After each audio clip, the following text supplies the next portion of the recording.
जय हिंद प्यारे बच्चों, मैं शोभित पांडे एक बार फिर से आप लोगों के साथ में हूँ गुरुकुल एकेडमी के इस ऑनलाइन प्लेटफॉर्म पर। और आज हम लोग जो डिस्कशन करने जा रहे हैं वो हमारा जो ऑफलाइन बैच चल रहा है उनका बेटा जो संडे को टेस्ट हुआ है उसका तीसरा वाला लास्ट संडे जो टेस्ट हुआ है उसका डिस्कशन है। और जो मेरे ऑनलाइन वाला स्टूडेंट है उसके लिए बेटा वही 40 क्वेश्चन का जैसे प्रैक्टिस सेट चल रहा था वो आपके लिए प्रैक्टिस सेट है। आपके लिए वही प्रोसेस रहेगा।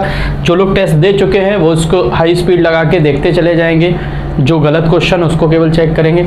जो बच्चे ऑफलाइन नहीं है, ऑनलाइन ही पढ़ रहे हैं या प्रैक्टिस सेशन यहीं पे देख रहे हैं, वो अपना वही तरीका कि जैसे पहला क्वेश्चन खोला तो इसको खुद से सवाल लगाएंगे। समय निकाल के पहले सवाल लगाओ, जो समय बचेगा उसमें इसको पहले आंसर निकालने के बाद रोको और फिर चेक करो आंसर। ठीक है, तो हम लोग अब शुरू कर रहे हैं। हम लोगों के सवाल नंबर 1 पे ये है। पहला सवाल कह रहा है प्रथम 57 प्राकृतिक संख्याओं का योग क्या होगा। 57 की बात की गई है, तो यानी 1 से लेकर 57 तक की बात की गई है। इसके लिए फॉर्मूला लगता है 57 गुणे n+1/2। 2 से अगर हम काटेंगे तो 29 10 कट जाएगा। अब हमें गुणा करना है 57 × 29 और सबकी दो संख्याओं की यूनिट डिजिट सेम है। अब इस कैलकुलेशन को करने के तरीके देखिएगा बेटा ध्यान से। एक तरीका इसमें डिजिट सम लगा दो, बड़ी जल्दी लग जाएगा। ये तो पता लग गया कि ये हो नहीं सकते, यूनिट डिजिट से पता कर लिया। यहाँ से डिजिट सम चेक कर लेंगे। वो कैसे करेंगे जरा एक बार ध्यान देना बेटा। 9 यहाँ का डिजिट सम आ गया 2 और इनका 7 और 5 12 यानी इनका हो गया 3, तो 3 दूनी 6, इसका डिजिट सम बन गया 6। जिन संख्या का डिजिट सम 6 आ रहा है वही आंसर होगा। तो देखो 6 और 3 9 यानी इसका आ रहा है 6। यहाँ देखो 7 और 5 12 और 4 12 और 4 16, इसका आ रहा है बेटा कितना 7। तो बताओ डिजिट सम 6 किसका है। यही एक आंसर है, पहला तरीका। दूसरा तरीका अगर आपको गुणा करना है तो देखो गुणा करने के भी अपने नियम है, देखिएगा ध्यान से। 9 7 63 की 3 हाथ से लगा 6, 9 पना 45 7 दूनी 14, 14 और 45 अगर हम जोड़ेंगे तो हो जाएगा 59 और ये बेटा ये जोड़ेंगे तो हो जाएगा 65 यानी 5 हासिल फिर भी यही रहेगा। 5 दूनी 10 और 6 16, ये आंसर हो जाएगा। नेक्स्ट सवाल आपके सामने है। 7 से एक संख्या को विभाजित करने पर 7 से जब हमने कोई संख्या n को विभाजित किया है तो शेष मेरा 4 आया है। तो आपको पता है कि अगर हम संख्या का वर्ग करेंगे तो शेष का भी वर्ग हो जाएगा। तो अगर n² में हम 7 से भाग करेंगे तो 4 का वर्ग 16 हो जाएगा और 16 में अगर हम 7 से भाग करेंगे तो 2 बार जाएगा, 7 दूनी 14। शेष कितना बचेगा बच्चों 2। ऑप्शन नंबर 3 आपका सही था। नेक्स्ट देखिएगा बच्चों, 3 संख्याएं ऐसी हैं यदि एक संख्या को अन्य 2 संख्याओं के औसत में जोड़ा जाए। ये सवाल देखो बेटा हमने आपको बहुत बार कराया कि पहली संख्या को अगर दूसरी और तीसरी के एवरेज से जोड़ दें, ऐसे जोड़ दो तो इसका मान जो है बेटा वो हो जाएगा कितना 154 हो जाएगा। इसी तरीके से अगर दूसरी को पहली और तीसरी के एवरेज से जोड़ दें तो इसका मान बेटा हो जाएगा 158, है ना। और इसके बाद कह रहा है कि अगर हम तीसरी को पहली और दूसरी से जोड़ दें तो इसका मान हो जाएगा 156। तो अगर हम इधर सबको जोड़ दें इधर तो ये हो जाएगा 1 + 2 + 3। पहले एक बार बेसिक देख लो, फिर इसका ट्रिक भी है अपने पास।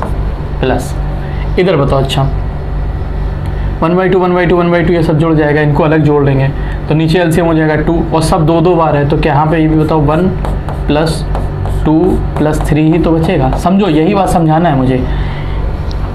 2 का सम का हाफ, फिर 2 के सम का हाफ, फिर 2 के सम का हाफ। तो क्या ये बताओ 1 और 1 2 × 1 हो जाएगा, फिर 2 × 2 हो जाएगा और ये 2 × 3 हो जाएगा। 2 कॉमन लेके 2 से काट देंगे, यही तो बचेगा। और यही इंपॉर्टेंट है, इस बात को समझना हमें। और इनका टोटल कितना आ रहा है, अगर हम टोटल देखेंगे तो 15 दिया 45 यानी 450, तो ये हो गया। अब इधर बताओ कितना हुआ, 8 और 4 12 और 6 18, ये हो गया 450 में अगर 18 जोड़ेंगे तो क्या बताओ बेटा 468 हो जाएगा कि नहीं। और इनका सम पूछा है, तीनों संख्याओं का योग, तो बताओ ये 2 बार है तो इसका जस्ट आधा ये हो जाएगा, इसका जस्ट आधा 2 3 4। अब ये ध्यान रखना, इसका ये ट्रिक भी होता है कि अगर हमसे कभी भी योग पूछ दिया जाए तो हमारा जितना भी योग आता है उसका जस्ट आधा हमारा आंसर होता है। ठीक है कि नहीं, ठीक है। नेक्स्ट देखिएगा बच्चे, आपके पास सिंप्लीफिकेशन का एकदम सिंपल सा सवाल है, चाहे तो डिजिट सम लगा लो, जो आप लगा सकते हो वो लगा लो, सब लग जाएगा, हम सब दिखाएंगे इसमें। सबसे पहले देखो इसका बेसिक तरीका जो कि थोड़ा सा टफ लगेगा आपको, इसको ऐसे लिखो 22 प्लस 3/7 प्लस 12 प्लस 3/14, ये एक क्वेश्चन मिला और इसमें डिवाइड करना है 5/56 में। अब देखो कितना आसान रहेगा, 22 और 12 अलग जोड़ लो बेटा, ये कितना हो जाएगा 12 और 22 कितना हो जाएगा बेटा 34 प्लस 14 एलसीएम अगर हो जाएगा तो बताओ बेटा 3 दूनी 6 और 3 9/14, ये हो जाएगा कि नहीं, ये अलग हो जाएगा। और इसमें हमें गुणा करा देना है, इसमें गुणा कराना है 56/5 का। अब अगर इसको कैलकुलेट हम करने जा रहे हैं तो निश्चित तौर पे कैलकुलेशन तो बड़ी होनी ही होनी है, कोई और ऑप्शन है नहीं हमारे पास। तो अगर हम कैलकुलेट कर लें या इनको पूरा कैलकुलेट करके हम सॉल्व करें तो बताओ ये कितना हो जाएगा, 14 गुणे 34 करेंगे, 34 गुणे अगर 14 करेंगे तो कैसे होगा देखिएगा, 340 वो हो गया, 34 चौको 30 चौको 120, 4 चौको 16, यानी 136 वो हो गया। तो 340 में 136 जोड़ना है, 340 में 136 जोड़ना है, कितना हो जाएगा ये 476। अगर ना ऐसे समझ में आ रहा हो तो ऐसे कर लिया करो, देखो देखो ध्यान से कितना करना है, 14 चौको 56 की 14 चौको 56 की 6, यहाँ से लगा 5, 14 तिया 42, 42 और 5 47, 476 आ गया बेटा। और प्लस में कितना है 9 है, और डिवाइड में कितना है बेटा 14 है, गुणा में कितना है 56 है, डिवाइड में कितना है 5 है। 14 से काटेंगे, 14 चौको 56, 4 बार कट जाएगा, ये जोड़ के 5 से काट दो तो 76 और 9 485 गुणा 4/5, 5 से काटेंगे 9 पना 45, और ये कितना हो जाएगा 45 के बाद कितना 35 9 47 इंटू 4 बचेगा, 9 चौको 36, 360, 4 चौको 28, 360 और 28 388 आंसर हो जाएगा। ये हो गया एकदम बेसिक तरीका, एकदम घनघोर बेसिक है, इससे ज़्यादा बेसिक हो नहीं सकता। डिजिट सम से कैसे आसानी से होगा जरा एक बार देख लीजिएगा, देखिएगा।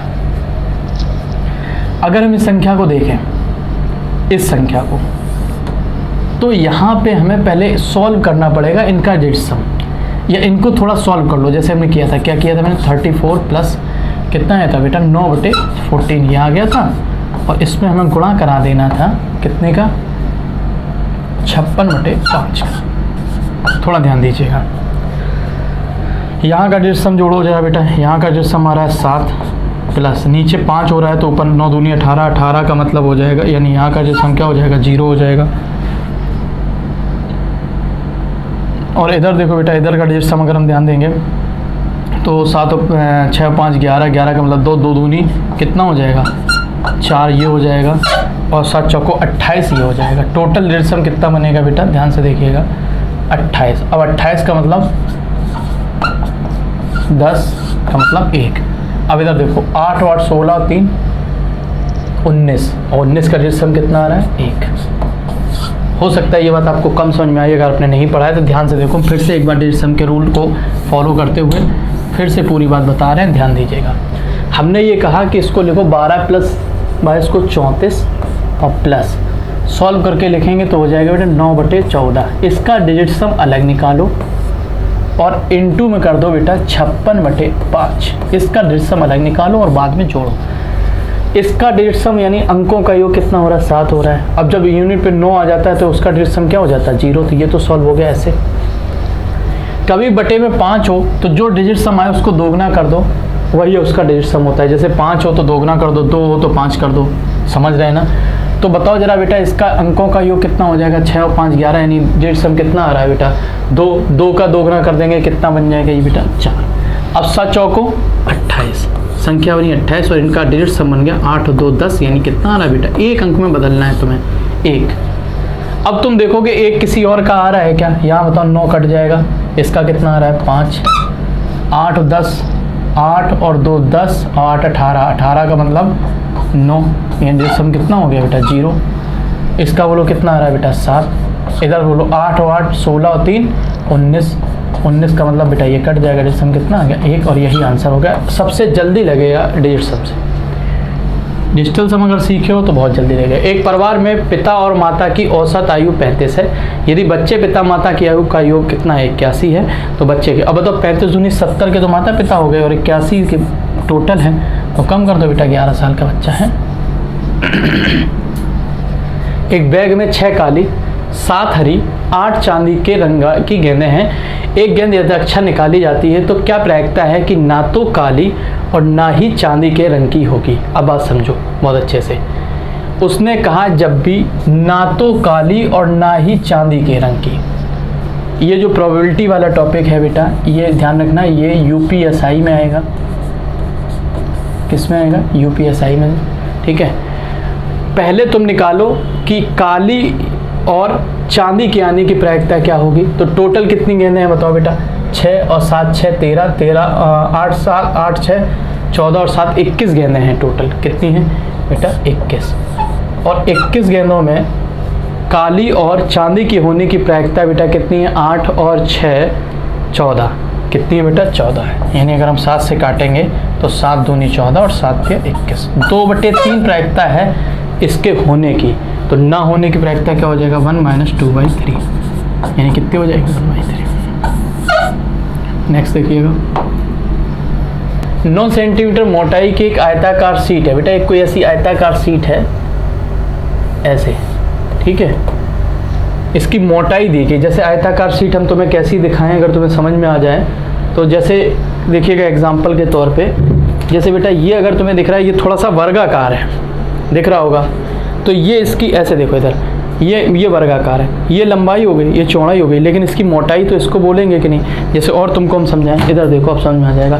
ये देखो ऐसे, ये लंबाई, ये चौड़ाई, ये क्या है बेटा? ये लंबाई है, ये चौड़ाई है, लेकिन ये क्या है? ये चीज़, ये मोटाई है कि नहीं? तो ये 9 सेंटीमीटर दी है, ठीक है। ध्यान रखिएगा ये बात को। इसके आगे वो क्या कह रहा है कि उससे बनाया गया क्या बेटा? 6 सेंटीमीटर का एक क्यूब बनाया गया है। एक क्या बनाया है? 6 सेंटीमीटर का एक घन बनाया गया। हमने कहा जब भी कोई चीज़ से कोई दूसरी चीज़ बनाई जाती है तो उनके आयतन आपस में क्या करते हैं? बराबर करते हैं। कह रहा है कि सीट की भुजा, यानी ये बेटा दिया, ये अगर x है तो ये बेटा कितना है? 6x है। और मोटाई कितनी है इसकी? वो है 9 सेंटीमीटर, याद रखना। तो पूछ रहा है कि सीट की सबसे लंबी भुजा यानी 6x की वैल्यू क्या होगी। यहाँ से x मान निकालना पड़ेगा। कैसे निकलेगा? देखो, x लंबाई गुणे चौड़ाई गुणे ऊंचाई, यही तो है फॉर्मूला, बराबर 6 × 6 × 6। 6 से 6 क्या हो जाएगा? कैंसिल। और ये x² बराबर आ जाएगा 36/9, और 36/9 का मतलब हो जाएगा बेटा कितना? 4। तो x की वैल्यू कितनी आ गई? 2। और x अगर 2 है तो ये भुजा 2 हो गई, और ये कितनी हो जाएगी? 12। कह रहा है कि 3360 रुपये की राशि को ABC के बीच में वितरित किया जाता है, और कह रहा है कि A अनुपात B कितना दिया है? 1/2 रेशियो 1/6। अगर इसको हम सिंप्लीफाई कर दें तो ये रेशियो बन जाएगा 3:1। कितना बन जाएगा? 3:1। और B/C दिया गया आपको कितना? B/C आपको दिया गया है 1/3 रेशियो 2/9। तो अगर इसको हम सॉल्व कर लें तो ये बन जाएगा 3:2। तो तुम बताओ A/, B/, या A/B कितना बनेगा? 3:1। और B/C बेटा कितना बना है? जरा बोलो। 3:2। सॉल्व कर लो। तो सॉल्व कैसे करते हैं जरा ध्यान देना। इसका गुणा इससे कराते हैं तो 2 एकम 2, इधर 3, और ये बेटा 9। ये रेशियो बन जाएगा हमारा। बन जाएगा कि नहीं बन जाएगा? इस रेशियो में कितने को बांटना है? 60 को 9 और 3 12 2, 9 3 12 2 14। 14 बराबर बेटा 3360।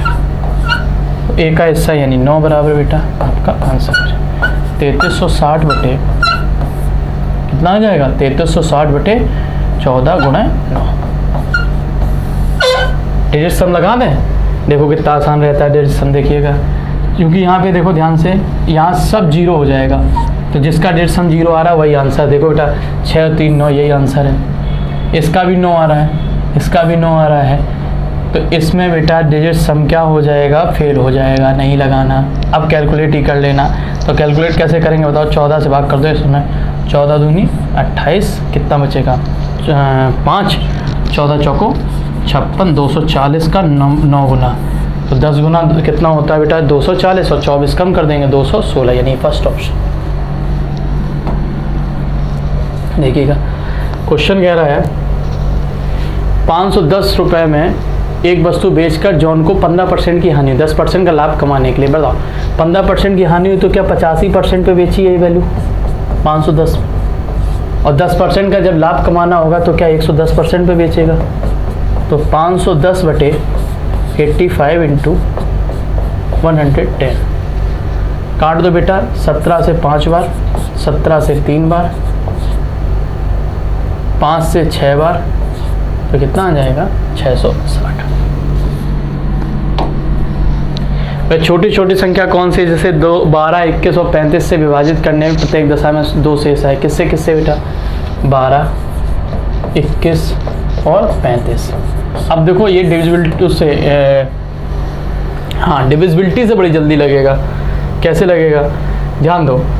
अगर तुम्हें पता है, क्या पता है बेटा कि तुम्हें 12 के लिए तुम्हें 4 की डिविजिबिलिटी चेक करनी है या 35 के लिए 5 की डिविजिबिलिटी चेक करनी। पहले तुम्हें बेसिक बता दें, चलो देखो ध्यान से। पहले बेसिक तरीका है कि इनका क्या ले लो एलसीएम। तो बताओ यहाँ से बनेगा 4 गुणे 3, 3 गुणे 7 और 5 गुणे 7। तो एलसीएम हो जाएगा 4 3 12 5 60 गुणे 7, 60 गुणे 60, 7 गुणे 60 कितना 7 6 42, 420। और चूँकि 2 जोड़ देंगे तो ये संख्या बन जाएगी 422, पहला ऑप्शन। लेकिन वो कह रहा है कि 2 शेष बचे, तो अब तुम सबसे 2 घटा दो। दूसरा देखो तरीका, सबसे 2 घटा दो और देखो कौन सी संख्या ऐसी, जैसे ये बन जाएगा 630, ये बन जाएगा 210, ये बन जाएगा 420 और ये बन जाएगा बेटा 842। अब इनमें से देखो कौन सी संख्या ऐसी है जो 4 की डिविजिबिलिटी को फॉलो कर रही है। तो बताओ 30 बेटा 4 से कटता नहीं है, 210 कटता नहीं है, 42 कटता नहीं है, यही एक ऑप्शन है और यही होगा। नेक्स्ट,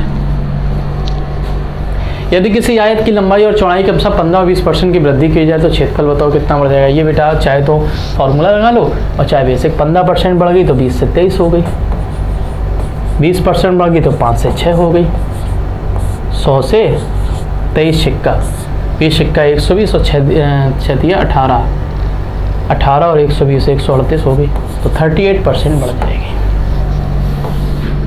नेक्स्ट, पी, क्यू और आर ने अलग अलग समय अवधि के लिए 1/2, 1/3, 1/4 के अनुपात में निवेश करने पर एक व्यापार की शुरुआत की। यानी कैपिटल का रेशियो जो है वो है 1/2, 1/3 और 1/4, ये कैपिटल का है। तो एलसीएम अगर करेंगे तो 12 हो जाएगा, 6, 4 और 3 कैपिटल का रेशियो हो जाएगा। और व्यापार किया समय का अनुपात इन्होंने दिया है बेटा, कितना दिया है 2। ये कैपिटल के बाद टाइम का रेशियो है, वो कितना है 2, 3 और 4। तो मुझे लग रहा है कि सबको 12-12 मिला, यानी सबको प्रॉफिट का रेशियो क्या हो जाएगा, बराबर बराबर हो जाएगा, 1-1-1। और क्या कह रहा है, वे वर्ष के अंत में 2565 रुपये के लाभ कमाते हैं। तो 3 बराबर, तो 1 बराबर। नेक्स्ट, बहुत बढ़िया डीआई।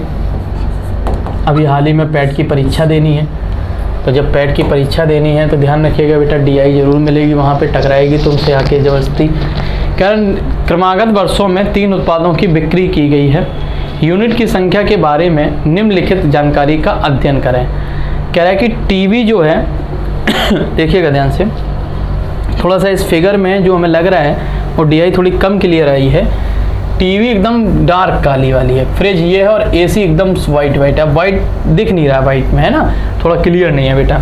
चलो कोई बात नहीं, हम अपना काम चलाते रहेंगे। देखिए निम्न विकल्पों में से किस उत्पादन की बिक्री का विकास प्रतिशत सबसे अधिक है। मतलब कहने का मतलब क्या है कि जो इस साल बिका उसके अगले साल बेटा कौन सी। अब जैसे ऑप्शन, अब सब चेक करेंगे बहुत समय लगेगा। ऑप्शन देखो, टीवी का कह रहा है 2012-13 में, यानी 12 से 13 में अगर हम टीवी का देखेंगे, टीवी एकदम काली वाली है, तो 4 बढ़ी है किस पर, 40 पर, इंटू 100। तो क्या ये बताओ बेटा 10% है। 12-13 में एसी का कह रहा है तो 12 से 15 हुई है, तो बेटा 3 बढ़ी है 12 पर, इंटू 100। 1/4 का मतलब बेटा क्या ये 25% है। फ्रिज का कह रहा है 13-14 में, 13-14 में देखिएगा बेटा, 30 से 34, 4 बड़ी है 30 पे और गुणा 100, 13 पॉइंट समथिंग हो जाएगा ये, 13.3 के आसपास। और 14-15 में फ्रिज का कह रहा है, तो 14 में कितनी थी फ्रिज बेटा 34, फिर कितनी होगी 37, तो 3 बड़ी है 34 पे और गुणा 100। आप ये देखो क्या ये 1/4 से ज़्यादा आ रहा है, तो अगर हम इसको काटेंगे तो 3 कम 3 लगभग 11, यानी ये 9 पॉइंट समथिंग आएगा। तो बेटा बताओ सबसे सही एसी की विकास दर है कि नहीं, 25% तक बढ़ गई। नेक्स्ट देखो, 4 सालों में बिकने वाली एसी की कुल संख्या और 2012-13 में बिकने वाली टीवी की संख्या का अंतर। अब बताओ 4 साल में एसी की निकालनी है बेटा, तो एसी जोड़ो, 12 और 15 27, 27 और 17 27 और 10 37 और 7 44, 44 और 19 बेटा, 44 और 20 होता है 64, तो ये हो गया कितना बेटा 63। और ये क्या कह रहा है इसके आगे, कह रहा है कि और 2012-13 में बिकने वाली टीवी। अब 12-13 में देखो टीवी एकदम काली वाली 88, कितनी बेटा 88, घटा दो 5 2, है ही नहीं ऑप्शन कोई। देखो कुछ गलत तो नहीं जोड़ दिए, एक बार जोड़ो बेटा, 15 17 19, 17 2 14, 17 51, 51 और 12, 51 12 कितना होता है बेटा 63, सही है बिल्कुल। और टीवी 4 साल में एसी कह रहा है ना, हाँ ठीक है। और 2012 और 13 में बिकने वाली टीवी की संख्या में अंतर। अब 12-13 में टीवी जो बिकी हैं वो ये गलत हो गया बेटा, 84 हो गया। कितना होगा 84, और आंसर आ जाएगा कितना 21। 2012 और 13 में बेचे गए फ्रिजों की संख्या, 12-13 फ्रिज यानी 27 और 30 बेचे गए फ्रिजों की संख्या, 2012-13 में बेचे गए टीवियों की संख्या का अनुपात, टीवी तो हो जाएंगे कितने बेटा 57 रेशियो 84, ये हो जाएंगे।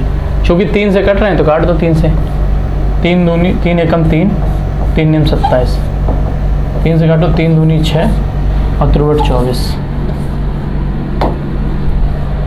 यदि टीवी का औसत कीमत 12,000 रुपये, तो 12 से 14 तक टीवी बेचकर अर्जित कुल राजस्व ज्ञात करो। देखो बेटा 12 से 14 तक यानी 4 साल का, 12-13 अच्छा 12 से 14 3 साल का टीवी, बताओ 84 और 54, 84 और 4 88, 88 और 5 8 5 13, 138, 138 गुणे 12,000।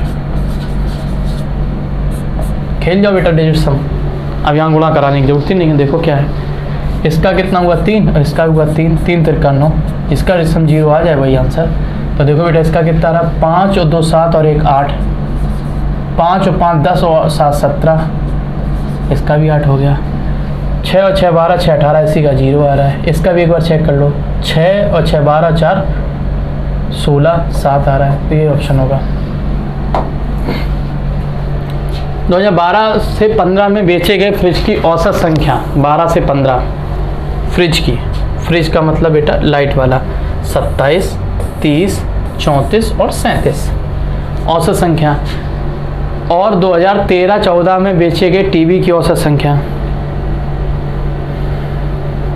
किसमें बेटा 2013-14 में, 2013 में टीवी और 2014 में टीवी, इनकी औसत संख्या के बीच का अंतर बताओ। यानी इसका औसत अगर निकालेंगे तो इसका औसत हो जाएगा, देखिए 30 और 30 60 और 30 चौको 120, ये हो गया, और 120 और 8 128 और बटे में 4, यानी अगर हम भाग कर देंगे तो 4 3 12, 4 2 32, इसका एवरेज हो गया। और इनका एवरेज कितना हो जाएगा, 4 5 4 9 98 और बटे में 4 49, ये हो गया 49। इनके बीच का अंतर अगर निकालेंगे तो हो जाएगा 17 का। नेक्स्ट, मैं बड़ी से बड़ी 4 अंकों की संख्या ज्ञात करो जो 4 6 और 8 से पूर्णतः विभाजित होने पे 2 से। अब देखो यहाँ हम वही लगाएंगे जो हमने तुम्हें सिखाया है, ध्यान से देखो, डिविजिबिलिटी चेक करो, 2 घटाओ कितने बनेंगे 9972, 2 घटा दो कितनी बनेगी 9982, 2 घटा दो कितनी बनेगी बेटा 9984, 2 घटा दो 9992। बड़ी से बड़ी बात की तो सबसे बड़ी चेक करो, और डिविजिबिलिटी किसकी चेक करोगे? अब यहाँ अगर तुम 3 की भी कर लोगे, क्योंकि 6 से कट रही है तो 3 से कटनी चाहिए, तो 3 की डिविजिबिलिटी चेक करने पे देखो आसानी ज़्यादा हमें लग रही है कि ना तो ये 3 से कट रहा है और ना ये 3 से कट रहा है। 9 9 18, 18 और 10 28, ये भी नहीं कट रहा है। 8 और 4 12, ये कट रहा है। 7 दोनों, ये तीनों कट रहे हैं। अब इस पे चेक किसकी चेक कर लो बेटा? इस पे चेक कर लो 8 की, और 8 की डिविजिबिलिटी में हमने तुम्हें बताया है कि 8 की डिविजिबिलिटी कहती है कि अगर यहाँ तीसरा अंक विषम हो तो 4 जोड़ दो, तो ये बेटा नहीं कटेगा 8 से, ये बेटा यही कट रहा है, यही ऑप्शन है, सेकंड ऑप्शन डिविजिबिलिटी से जल्दी होगा। 18 का 1/3 का 1/2 और 24 का 3/2 को भिन्न में व्यक्त करो, यानी 18 का 1/3 का 1/2 और 24 का 3/2 एक भिन्न में व्यक्त करो। कर लेंगे हमें लगता है। 6 से काटेंगे 6 3 18, 2 से काटेंगे कितनी बार 12, 12 3 36, 3 से काटो तो 3 बार 1/12। एक वर्ग की भुजा दोगुनी कर दी जाए तो क्षेत्रफल 4 गुना हो जाएगा। अगर भुजा 1:2 में होगा तो क्षेत्रफल 1 4 हो जाएगा। ये 1 डायमेंशनल होती है और ये 2 डायमेंशनल होती है। अगर ये ना पता हो तो इसको ऐसे भी कर सकते हो कि भुजा का फॉर्मूला होता है बेटा पाई r स्क्वायर। पाई फिक्स है, r की वैल्यू 2 बार बढ़ेगी तो 1 से 2, 1 से 2, ये कितना हो जाएगा 1 से 4, कितने गुना हो गया 4 गुना। गोविंद और सूर्य नारायण क्रमशः 25 किलोमीटर प्रति घंटा और 28 किलोमीटर प्रति घंटा की गति से ड्राइव करते हैं। जब उन्हें अपनी यात्रा पूरी की तो उन्होंने गणना की कि उन्होंने केवल 7 घंटे में 24 किलोमीटर की दूरी तय की। तो उनके द्वारा तय की गई दूरियों का अनुपात, ध्यान से समझो। यहाँ पे दूरियों का अनुपात पूछा है तो सबसे पहले हम लगाएंगे यहाँ एलिगेशन, जो कि हो जाएगा 224/7, और हम 7 से भाग करेंगे तो 7 पे 1 का 7 दूनी 14, एवरेज हो जाएगा इनका कितना 32। तो एक तरफ लिखेंगे हम 25 और एक तरफ हम लिखेंगे कितनी 35, और बीच में क्या लिख देंगे हम 32। इससे मैं जो मिलेगा वो हो जाएगा मेरा टाइम का रेशियो, और टाइम का रेशियो अगर निकालेंगे तो हो जाएगा बेटा 3 रेशियो, अब 32 का मतलब हो जाएगा 7, 3 रेशियो 7। इस रेशियो में इन्होंने टाइम स्पेंड किया होगा। यहाँ से भाई 3 घटेगा, 32 या 7, हाँ 7 हो जाएगा। अब इस रेशियो में अगर हम 7 घंटे को बांटेंगे तो इनका दूरियों का अनुपात आ जाएगा। तो अब बताओ, आप ध्यान से एक चीज़, चाल बराबर क्या होता है दूरी बटे समय। हमें पता है 10 बराबर किसके है 7 के, तो 1 बराबर किसके हो जाएगा 7/10 के हो जाएगा कि नहीं। तो 3 बराबर किसके हो जाएगा बेटा 21/10 के, और इसने कितनी देर यात्रा की 49/10, ये ध्यान रखिएगा। अब इस समय को हम दूरी में कन्वर्ट करेंगे तो चाल बराबर क्या होता है दूरी बटे समय, तो दूरी बराबर क्या हो जाएगा चाल गुणे, अब चाल कितनी इनकी 25, समय कितना है इनका 21/10 रेशियो, इनकी चाल कितनी 35 गुणे 49/10, ये हो जाएगा। तो बताओ ये 0 से 0 कैंसिल, 7 3 21 और 7 बना 35, 5 से काटो 5 25, कितना हो जाएगा बताओ भाई 15/49, 15/49, ठीक है। जब किसी भिन्न के अंश में 6 की वृद्धि की जाए तो भिन्न 3/5 की वृद्धि हो जाती है। तो भिन्न का हर क्या है? अच्छा आप बताओ एक चीज़, भिन्न का हर क्या है नहीं पता, अंश जो है वो 3/5, तो कह रहा है कि भिन्न में 3/5 की वृद्धि हो जाती है। तो भिन्न अगर हमारी x/y है तो ये जुड़ जाती है कब, जब x में, ये हमें y निकालना है, x में हम कितनी वृद्धि कर देते हैं 6 की, यही तो होता है कि नहीं। एक डायरेक्ट कंपेयर कर सकते हो तो भी आ जाए कि अगर ये 3 की वृद्धि यहाँ से हो रही है तो ये बताओ y की वैल्यू क्या 10 बढ़ रही होगी, यानी भिन्न में वृद्धि, भिन्न की मतलब ये अगर यहाँ पे डायरेक्ट समझोगे तो ज़्यादा समझ में आएगा, और थोड़ा अगर सॉल्व कर लोगे तो उससे भी हो सकता है, मे भी पॉसिबल है कि जल्दी हो जाए। तो अगर हम ये साइड लाएंगे तो ये हो जाएगा 3/5 बराबर y नीचे आ जाएगा, और इधर हो जाएगा x + 6 और -x, ये कट जाएगा तो y = आ जाएगा मेरा, कितना आ जाएगा 6 5 6 30/3, यानी कितना आ जाएगा मेरा 10, और ये डायरेक्ट कर लोगे तो ज़्यादा अच्छा रहेगा, ठीक है। 3 = 10, 5। यदि सोहन अंकित मूल्य पर 15% की छूट देता है और फिर भी 19% का लाभ कमाता है तो 26% का लाभ कमाने के लिए सोहन को कितने % की छूट देनी पड़ेगी? बात समझिएगा बहुत अच्छे से। CP, SP और MRP की बात हुई है यहाँ पे। 100 की चीज़ 119 में बिकी है, जब 20 की चीज़ को 17 में बेचा गया है। यहाँ से तुरंत कंपेयर करके यहाँ 19 लिख लो, यहाँ 17 लिख लो, तब हो जाएगा 1700 MRP और 19 दूनी 38।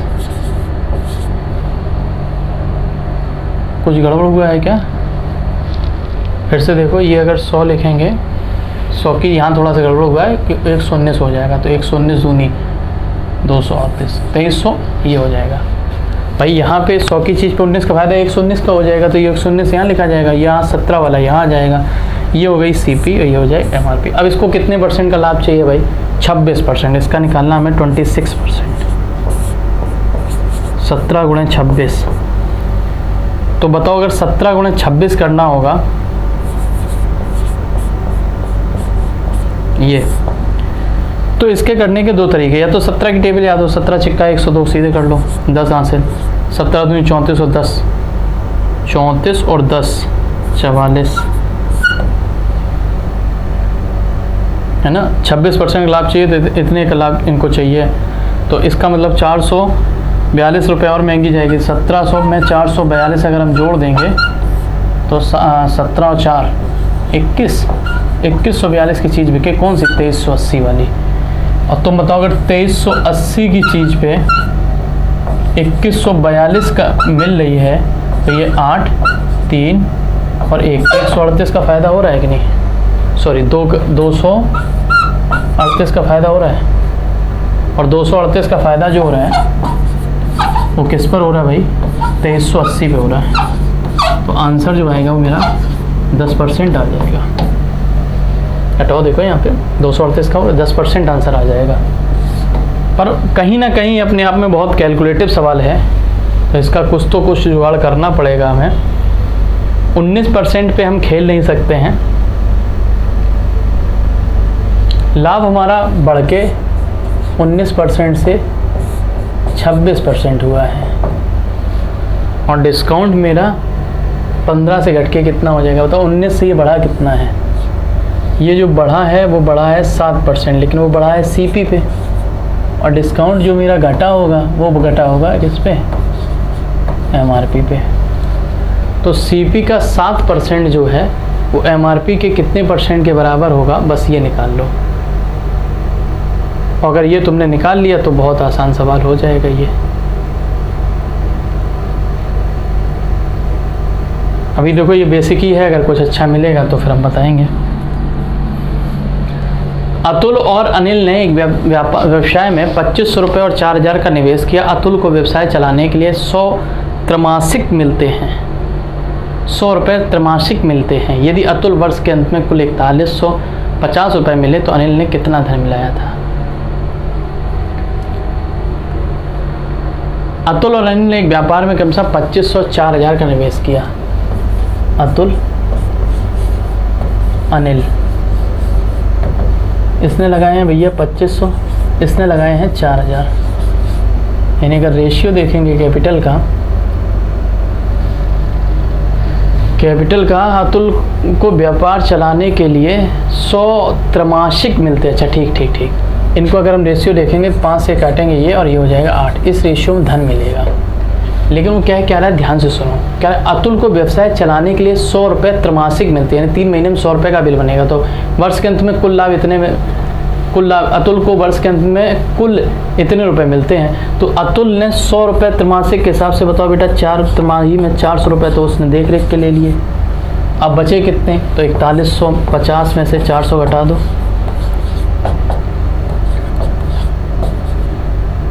3750। ये क्या 5 की वैल्यू हो गई? तो अगर 5 की वैल्यू ये है, 5 की वैल्यू कितनी है बेटा? 3750।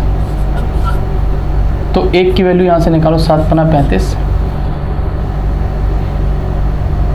7 पना 35, और कितना बचेगा बेटा? 55 25, 550 हो जाएगी। और इसने पूछा कि अनिल का धन कितना है, तो 8 की वैल्यू निकाल लो यहाँ पे। अब 8:45 की 8:45 और 4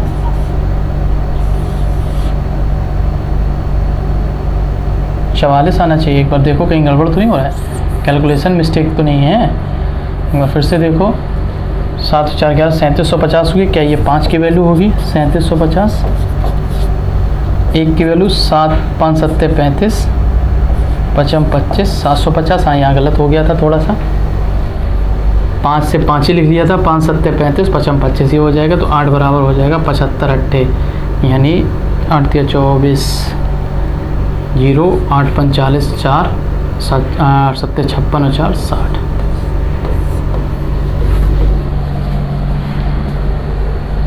नेक्स्ट, एक वृत्त की परिधि पर एक बिंदु O वृत्त AB का व्यास AB के दोनों छोर को जोड़ता है।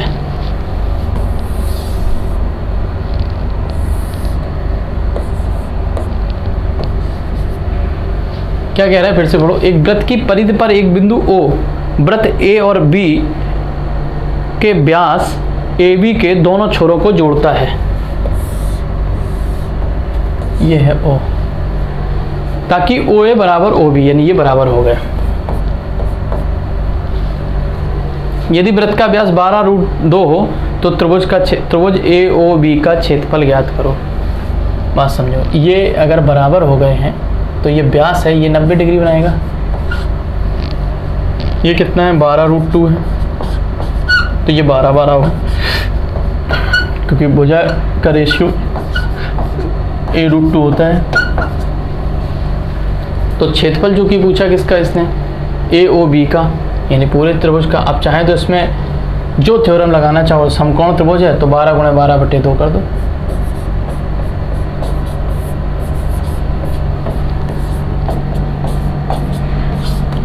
लंबा ये क्या हो जाएगा बेटा? ये आधार, ये ऊंचाई, ये आंसर हो जाएगा।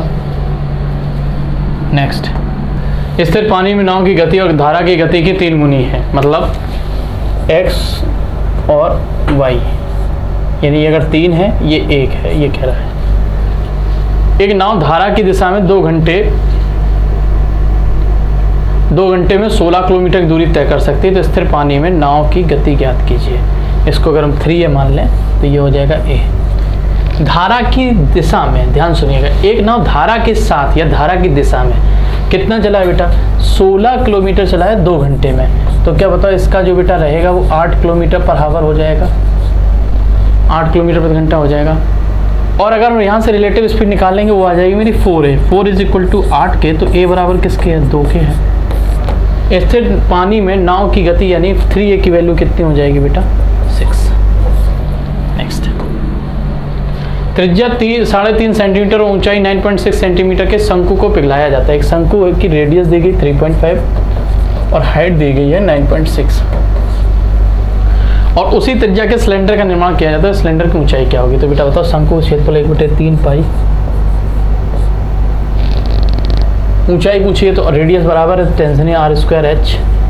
h कितनी हो जाएगी बेटा? 9.6 बराबर पाई r²h ही निकालना है। तो पाई r² से पाई r² कैंसिल हो जाएगा, 3 से ये काट देंगे, 3.2। नेक्स्ट, गीता का वेतन हरि के वेतन का 9/5 गुना, यानी गीता रेशियो हरि। गीता का वेतन हरि के वेतन का 9/5 गुना, यानी हरि का अगर 5 है तो गीता का कितना है? 9 है। और कह रहा है कि सालू का वेतन हरि के वेतन का 2/9 गुना, यानी अगर ये 2 है तो ये 9 है। तो कह रहा है गीता और सालू के वेतन का अनुपात क्या है? तो इसमें बेटा कर दो 5 से गुणा, इसमें कर दो 2 से गुणा। गीता का हो जाएगा 18 और सालू का हो जाएगा 9 × 45। रेशियो हो जाएगा कितना बेटा? 2:5। ए बी से तेज है, ए और बी प्रत्येक 24 किलोमीटर चलते हैं। उनकी गति का योग 7 किलोमीटर प्रति घंटा है। उनके द्वारा लिया गया समय 14 घंटे है। तो ए की गति में किसके बराबर है? तुम बताओ। 24 गति का मतलब 7 घंटे में दोनों चलते हैं, ए और बी प्रत्येक 24 किलोमीटर चलता है प्रत्येक, और उनकी गति का योग कितना है बेटा? तो उनकी गति का योग है बेटा 7 किलोमीटर प्रति घंटा, और उनके द्वारा लिया गया समय कितना है? 14 घंटे है। तो एक में निम्न से किसके बराबर? अब समझो, ए बी से तेज है। पहले तो ये समझो, अगर ए बी से तेज है तो ये 3 नहीं हो सकता, 4, 5 और 6, 7 भी नहीं हो सकता क्योंकि फिर भी चला ही नहीं है। तो अगर ये 4 किलोमीटर प्रति घंटा की चाल से कितनी देर चलता है बेटा? अब एक एवरेज मान लो, हमें 24 चलाना है, 24 किलोमीटर तो 6 घंटे लगेंगे इसको। तो 24 फिर चलेगा कितने में बेटा? 3 की स्पीड से 8 घंटे लगेंगे। 8 और 6 14 घंटे, यही ऑप्शन हो जाएगा। चलो पहले ही ऑप्शन मिल गया। नेक्स्ट देखो, ए बी से दोगुना अच्छा है। साथ में वे ए बी से कितना है? दोगुना अच्छा है। नहीं, क्षमता का रेशियो कितना? 2:1। साथ में 48 दिनों में एक काम खत्म करते हैं। 48 दिनों में, यानी 3 क्षमता तो दिन कितने लगे बेटा? 48। 1 क्षमता तो दिन कितने हो जाएंगे? 48 गुणा 3। तो ये अकेले करेगा तो बेटा 2 क्षमता हो जाएगी। 2 क्षमता से काम होगा तो 48 गुणा 3/2, 24 या 72। 100 छात्रों की एक कक्षा में प्रत्येक छात्र को एक नंबर दिया जाता है और एक व्यक्ति अंग्रेजी का अध्ययन करता है और केवल यदि उसकी संख्या 6 का गुणज है, और एक व्यक्ति विज्ञान का अध्ययन करता है केवल यदि उसकी संख्या 8 है। यदि छात्र 1 से 100 तक की संख्या में हैं तो कितने लोग विज्ञान और अंग्रेजी दोनों का अध्ययन करते हैं? यानी वो पूछना चाह रहा है कि वे संख्या निकालो जो 6 का भी गुणज है और 8 का भी गुणज है। तो यानी 8 और 6 का एलसीएम ले लेंगे, कितना होगा? 8 × 24 और 24 का भाग करेंगे अगर 100 में तो 24 100 को 96। 4 संख्या ऐसी, यानी 4 लोग ऐसे हैं जो दोनों का अध्ययन कर रहे हैं। एबीसी ने एक 12, 10 और 12 गेंदें, 10 बल्ले और 3 स्टंप खरीदे। इन वस्तुओं को खरीदने में ए और बी प्रत्येक ने 500 का खर्च किया, जबकि सी ने 390 खर्च किया। यदि गेंद की कीमत, एक बल्ले की कीमत का देखो, bat, ball, stump. Bat ball को चलो ओ बना रहने दो, ये 12 है, ये 10 है और ये कितना है बेटा? 3।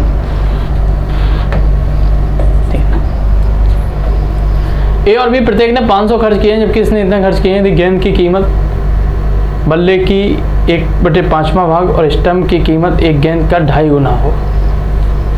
अब बताओ, अगर ये 1 है तो ये कितना होगा? 5 और ये कितना होगा? 2.5।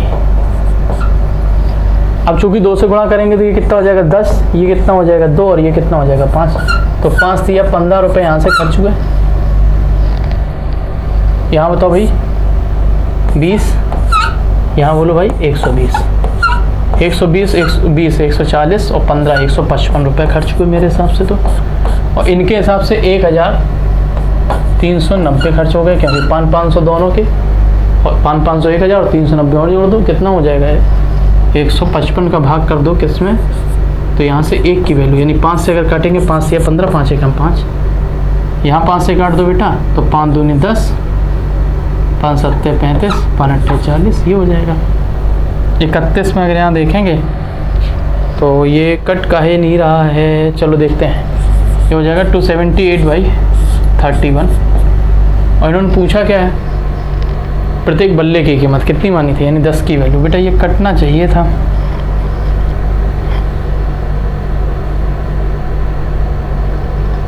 लगभग 9 बार कट रहा है और 10 मानी तो 90 आएगा, लेकिन हम लोगों ने कहीं कुछ गड़बड़ की है। एक बार चेक कर लो, फिर से देखो। एबीसी ने प्रत्येक ने 500 दिए, तो 500 इसने दिए, 500 इसने दिए, 1000, 390 इसने दिए, तो 1390 रुपये का कलेक्शन हुआ है। और कह रहा है कि ये लाइन पढ़ो, यदि एक गेंद की कीमत एक बल्ले की कीमत का 1/5वां भाग, यानी बैट और बॉल 5 और 1 के अनुपात में है, और एक स्टंप की कीमत एक गेंद का 2.5 गुना है, एक स्टंप की कीमत 2.5 गुना, ठीक तो है बेटा? समस्या होनी नहीं चाहिए। अगर दोगुना कर देंगे 10 रुपये, 2 रुपये और 5 रुपये हो गए, ठीक है। 12 गेंदें हैं, अच्छा उल्टा लिख दिया था हम लोगों ने। 12 गेंदें हैं बेटा, 10 बल्ले और कितने स्टंप है? 3 स्टंप है। अब आ जाएगा 15 रुपये यहाँ खर्च हुए, 24 रुपये यहाँ खर्च हुए, 100 यहाँ खर्च हुआ, तो कितना हो गया? 9 3 1 बराबर 1390। 1 बराबर 10 के, तो क्या कीमत रखी हमने 10, 10 बराबर 100 के। लिखा अलग था, ध्यान नहीं दिया था। चलो आगे देखो। एक घनाभ में आयाम 8, 10 और 12 है। इसे 2 मीटर भुजा वाले छोटे छोटे टुकड़ों में काटा जाता है तो कुल सतह का क्षेत्रफल में कितने परसेंट है, कुल सतह के क्षेत्रफल में कितने परसेंट की वृद्धि हो जाएगी। देखो इसका क्षेत्रफल क्या हो जाएगा 2 LB, यानी L ये है, अब देखते चलिएगा, ये L है, ये B है और ये H, तो डायरेक्ट लिखेंगे L और B कितना हो जाएगा 80 प्लस BH प्लस HL, इसका ये हो जाएगा। और एक का क्या होगा बेटा 6 × 4, क्योंकि एक घन का क्षेत्रफल क्या होता है, संपूर्ण पृष्ठ का होता है 6a²। और ऐसे कितने घन बनाए गए बेटा, और घन बनाए गए कितने, छोटे छोटे काटा गया। पहले संख्या ही तो निकालो कितने बनाए गए, तो कितने बनाए गए, इसकी संख्या निकलेगी 8 × 10 × 12 और बटे 1 घन का आयतन, यानी 2 × 2 × 2, 2 दूनी 4, 4 तिया 12 और 2 से काटेंगे ये 4 बार, तो 120 घन बनाएंगे, इंटू कर दो 120। अब यहाँ निकालो कितना हुआ 296 × 2, 296 × 2, तो 6 दूनी 12 के 2 हासिल लगा 1, 9 दूनी 18, 1 19 के 9 हासिल लगा 1 और 5, ये हो जाएगा 592। और ये कितना हो रहा है जरा देखो, 6 चौको 24 × 12, तो 12 छंग 72 और 72 चौको 280, तो ये कितने परसेंट बढ़ गया जरा निकाल लो बेटा। 592 से कितना बढ़ गया है, अगर घटाएंगे तो ये बढ़ गया 2, यहाँ घटाओ बेटा कितना हुआ 8, 10 हो गया 80, 7 17 9 8 17, और ये कितना बचेगा बेटा 7 5, इतना बढ़ा है किस पर बेटा 592 पे और गुना 100 लगा लेना, परसेंटेज में आंसर आ जाएगा। डिजिट सम लगा लो, उससे आ जाएगा। देखो नीचे कितना बन रहा है 7 बन रहा है, नीचे की डिजिट सम 7 हो रही है, और ऊपर जोड़ो बेटा 8 और 2 10 और 10 20, 20 × 1 यानी 20 का मतलब हो गया कितना बेटा 2, और 7 बनाए क्योंकि 7 को बनता है तो ऊपर गुणा करते हैं तो 4 का, तो 7 चौको 28 ही हो जाएगा। 2 × 4 कितना हो जाएगा 8, 8 का डिजिट सम देखो कौन सा है 8 और 8 16 और 2 18, इसका हो गया कितना 9 यानी 0। इसका क्या हो रहा है जरा देखो, ये अप्रोक्स में है, हो सकता आंसर ना मिले बेटा, डिजिट सम से ना मिले तो ऐसे ही लगाओ जैसे कैलकुलेट करते हो, कैलकुलेशन से लगा लेना ये आंसर, ठीक है। एक सम चतुर्भुज की भुजाएं, सम चतुर्भुज 10 है और विकर्ण की माप 16 है। भुजा 10 है और एक विकर्ण कितना है 16, तो 8 ये हो गया, ये 10 है तो ये 6 और 6 होगा, तो क्या हो जाएगा सम चतुर्भुज का क्षेत्रफल, तो हो जाएगा ये क्या हो जाएगा 1 16 है तो ये कितना हो जाएगा 12, तो 16 × 12/2, ये फॉर्मूला होता है। नेक्स्ट, एक व्यक्ति अपनी मासिक आय का 75% खर्च करता है यदि आय 50% और व्यय 80% की वृद्धि हो। आय 100 है, 75 खर्च करता है, 25 बचाता है। आय में 50% की वृद्धि हुई तो 50 रुपये प्लस में हो गए। व्यय में 80% की वृद्धि हुई, 80% का मतलब होता है बेटा 4/5, यानी 5 से भाग करेंगे तो 15 × 75, 15 चौको 60 की वृद्धि हो गई। तो मासिक बचत में कितने परसेंट की वृद्धि है कमी। अब बेटा कमी हो गई कितने की 10 की, किस पर 25 पे, तो क्या 40% की कमी हो गई। नेक्स्ट, दो संख्याओं का योग 26 और अंतर 14 है। बड़ी संख्या के 3 गुने को छोटी संख्या में भाग दिया जाए तो भागफल कितना होगा। योग 26 अंतर 14,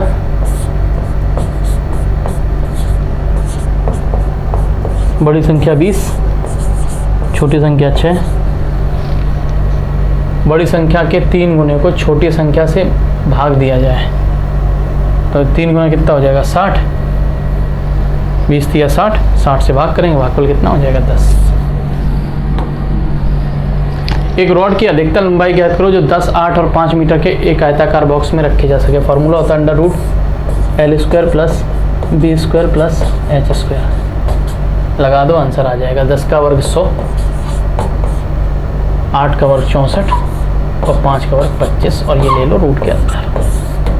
9 8 1, 9 बाहर ले लो तो हो जाएगा 3 21।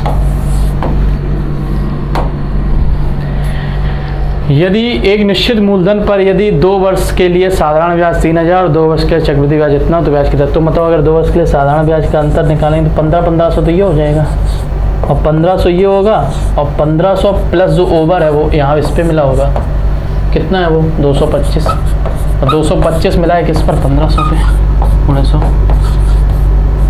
15 225।